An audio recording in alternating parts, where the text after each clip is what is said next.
So dito nga po mga kalingap mga ka-EDSI, pinapagawang bahay kila Viancy patapos na. So yan po yung ating pag-uusapan po mamaya mga kalingap mga ka-EDSI. Pero bago po natin ipagpatuloy ang video ito sa mga bago pa lang po sa ating munding channel, huwag po natin kalimutang suportahan ang ama ng Kalingap Kuya Val Santos Matubang at Kalingap Rab. At paunawa panoorin po muna ang full video bago mag-comment para malaman ang nilalaman nito. So dito nga po mga kalingap mga ka-EDSI, pinapagawang bahay kila Viancy patapos na. Marami man po mga kalingap mga ka-EDSI yung nalungkot nga po nung nakaraan kung saan napatigil nga po yung pagpapagawa nga po ng bahay kila Viancy, pero dahil nga po sa tulong din po ng mga sponsor ni Viancy, talagang grabe hindi po nila pinapabayaan po itong si Viancy nga po. At yun nga po mga kalingap mga ka-EDSI, grabe kasi sobrang saya din po ni Viancy at ng kanyang pamilya. Dahil nga po sa dami po ng mga blessing na natatanggap nga po nila mula po dito sa mga sponsor po ni Viancy. Ang swerte po ni Viancy mga kalingap, dahil nga po sa nagkaroon po siya ng mga mababait na sponsor na hindi po siya iniiwan.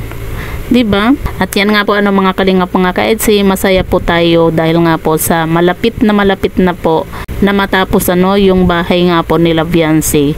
Kumbaga tayo po na mga supporter po ng EDSI, kumbaga masayang masaya, mas lalo na po yung pamilya po ni Viancy at itong si Viancy nga po.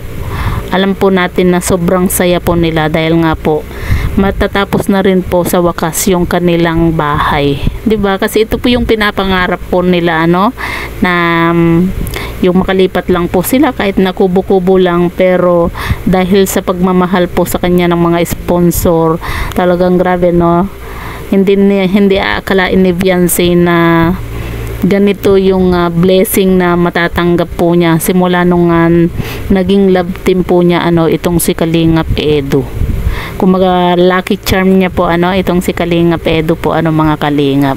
Kasi 'di ba noon nung hindi pa po niya naging love team po itong si Kalingap Edu, nandoon na po tayo na meron po siyang sponsor kahit papaano, pero nung dumating po itong si Kalingap Edu sa buhay po ni Viancy, grabe yung blessing po na natatanggap po ni Viancy. 'Di ba? Kaya napapansin po natin itong si Viancy, lagi po siyang nagpapasalamat dito kay Kalingap Edu. Kasi bukod sa dahil sa naging love team niya po itong si Kalingap Edu, marami na po siyang natatanggap na blessing at nakakapunta na rin po siya nakakapamasyal na rin po siya sa iba-ibang lugar. At ngayon sa ibang bansa na din po, 'di ba? Kaya talagang sobra-sobra po yung pasasalamat po ni Viancy kay Kalingap Edu, sa Team Kalingap, kay Kalingap Rab, sa lahat po lalong-lalo na po sa mga sponsor.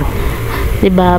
At deserve din naman po ni Viancy na matulungan nga po, kasi nakita naman po natin yung buhay po nila Viancy nung hindi pa po natutulungan ng Team Kalingap, yung kanyang pamilya nga po.